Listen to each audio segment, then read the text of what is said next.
How you guys doing? Again, it's Stan Banks from T-Shirt Side. So here today, bring you guys a video. This video came by request, and this video is basically about pre-sale and pre-orders. And so I just wanted to go into detail and explain what pre-orders are. So a pre-order is when you attempt to sell a product before you actually have it. And sometimes you can actually have the product and just build the hype up by offering it for pre-order, or you can do selective colors by pre-order, whatever the case is. And then one of the good practices that offer a lower price. So let's just say it was a $20 shirt, you will pre-sell it for $15. So that's just one of the different methods that you can use to build the hype up for a product before the product is actually out. So that's what they are. Who uses them? Brands and vendors. So if you're a brand, you're about to drop a new shirt, you can put it for pre-orders. Or if you're a vendor and you're bringing in some new items, you can put them up for pre-order before they actually get to you. If you had ordered them, just say from China, or you're waiting for your manufacturer to make them and get them to you, you can put them for. Oh, I thought it was a girl in there with you. Nah. Dad, you ain't the one they say had the buses? No.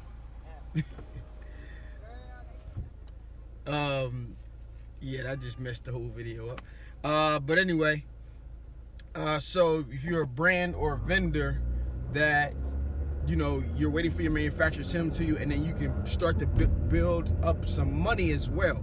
So when should you use them and why? If you do not have the money to fund a large run, you can offer it for pre-order. So let's say a shirt costs you $7 to make, you're selling it for $25. And then from there, you are pre-ordering for $20. So basically, every shirt you sell will allow you to pay for 2 shirts, and you know, a little bit more than 2 shirts. So that'll allow you to build up some income and put it in your pocket, and also order out for a larger order possibly of the shirt that you wanted. And then also that's one reason you should use it. Another reason is just to build up the hype.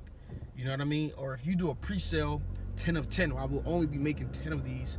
You can build the hype up if your brand has that type of vision. These are selected. This is a limited edition item. It's up for pre-sale. If you don't pre-order it, you know, there may only be 20 of these items or 10 of these items for you to get. All right, now how do you go about actually putting together the pre-sale, and then actually from beginning of sale all the way to shipping? So what I like to do, and what I did with HBCU Tees is, I use pre-orders to determine whether I was going to screen print a shirt or I was going to just make one shirt in vinyl. All right, so I knew I had 4 schools that I could automatically sell, and I could screen print and make the screens as soon as I have a new idea. The 5th school, I wasn't so sure about, which was Clark Atlanta. And what I did, I made Clark Atlanta shirt, and I contacted someone that I knew that went there. So I knew that she went there in the past. So I said, hey, I'm gonna drop this shirt. I'll give you a free one. Can you help me promote it? Send it to anybody you know that's there, and whatever. So that school actually became my 3rd best seller. And I put it up for pre-order for a week. And that's the time I like to. 2 weeks is, for me, is too long. A week is a good amount of time. So I put it up for pre-order, for pre-sale, and I sold about 50 of them. So at that point, once it hits a dozen, I know, hey, go ahead and screen print these shirts. So I'll go ahead, what I would do is I go ahead and make the screen once it hit a dozen, and then by the time my pre-order was up, I order all the shirts, I'll screen print them, get them out in the mail. And at that time, I think the shirts were 15, I was pre-selling them for 10. And this was a very successful method. Anytime I started to go into a new school, or somebody contacted me and said they wanted one of a school. And this is actually where I also got into doing vinyl orders. Now, if you're doing vinyl, then you don't really need to do a pre-sale unless you're trying to build hype, because you can make them piece by piece unless you're shipping in or whatever the case is, the garments that you're getting. If you can get hands on them, you have access to without paying a crazy shipping price.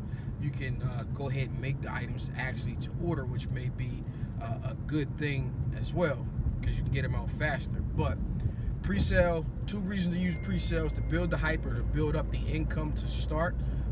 You know, if you're just starting a brand, pre-selling may not work, but you can pre-sale to people, your family, your friends, and people you know, and in turn, you know, you can build up the money to actually get your brand started. All right, so that was just my take on pre-sales and pre-orders. If you guys have any questions, you guys can drop them in the comment box below. It's been Stan Bates from T-Shirt Side Hustle.